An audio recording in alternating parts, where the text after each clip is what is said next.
I'm just reading a Bible story and favorite story ko na to dati. The book of Genesis, Jacob, Rachel, and Leah. So, may na-realize lang ako today, as of today, na ang lungkot pala ng story na yun. Na may iba't ibang struggle pala yung character na yun sa Bible na madami kang matututunan each character. And broken-hearted na nga ako, parang mas lalo pa akong na broken-hearted sa kanya. Sabi ko nga favorite story ko siya, I always wanted to be Rachel. So, as a Rachel, na in a positive way muna. Ito ay point of view of Rachel and some of my journey. So, I'm saying na I've always wanted to be Rachel, like to be loved, desire, to be earned, to be pursued, diba? Sino bang ayaw na babae na mas mahal ka ng lalaki, na nagpapakahirap yung lalaki to earn you, na maging maging wife niya. Tama tayo, 'di ba? Na as a woman, gusto natin na ganun tayo kamahal ng isang lalaki. Na doon natin na feel na we're valuable dun sa taong mahal natin. But the story, binigyan siya ng struggle ni Lord, na si Jacob nung araw ng kasal ang hindi si Rachel ang kanyang pakakasalan, kung hindi si Leah. So, alam muna tayo kay Rachel lang ha. So, pinakasalan ni Jacob si Leah. And then, syempre, broken-hearted si Rachel na, Lord, why? Why, Lord? Alam mo yung laman ng puso ko na si Jacob yung mahal ko. Alam mo si Jacob, ako din ang mahal. Alam mong nagmamahalan kami. Bakit sa iba mo siya binigay? Bakit kay Leo siya dapat makasal? Hindi sa akin. Kami yung nagmamahalan. Parang ganon. Ganon yung feeling. Naiyak ako.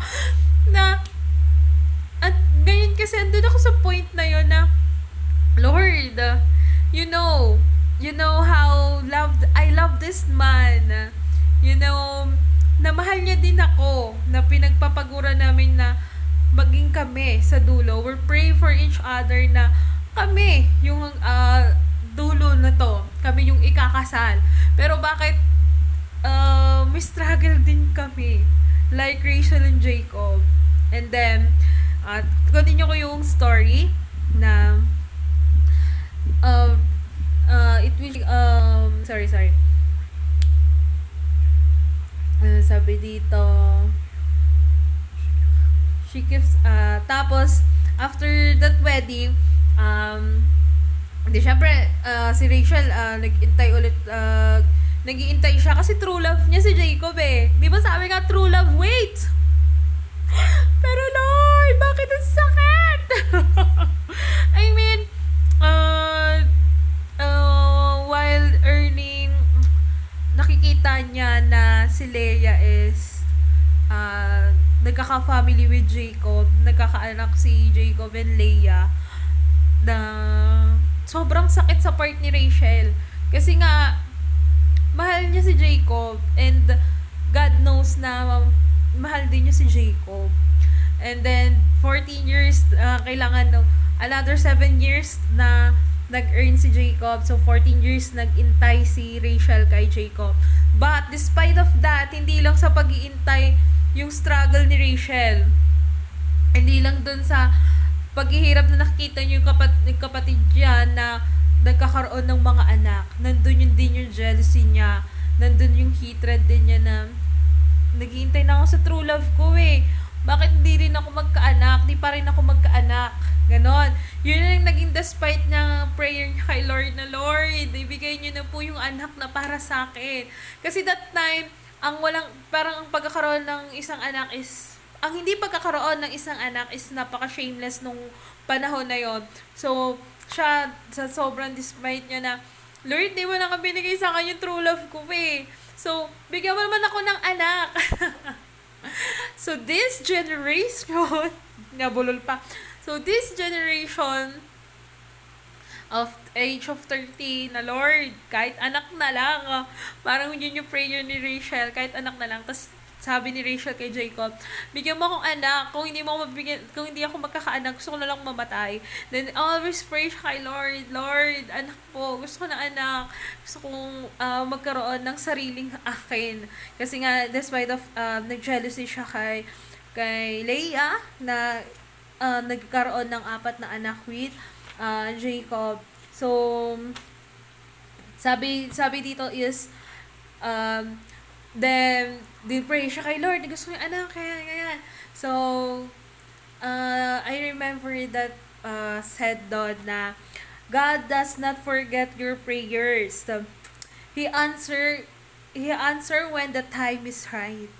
So, yung time is right. So, God answered prayer of Rachel. Rachel and Jacob, nagkaroon sila ng anak. So, it's named Joseph. Si Joseph ay isang prophet din na magliligtas sa Egypt.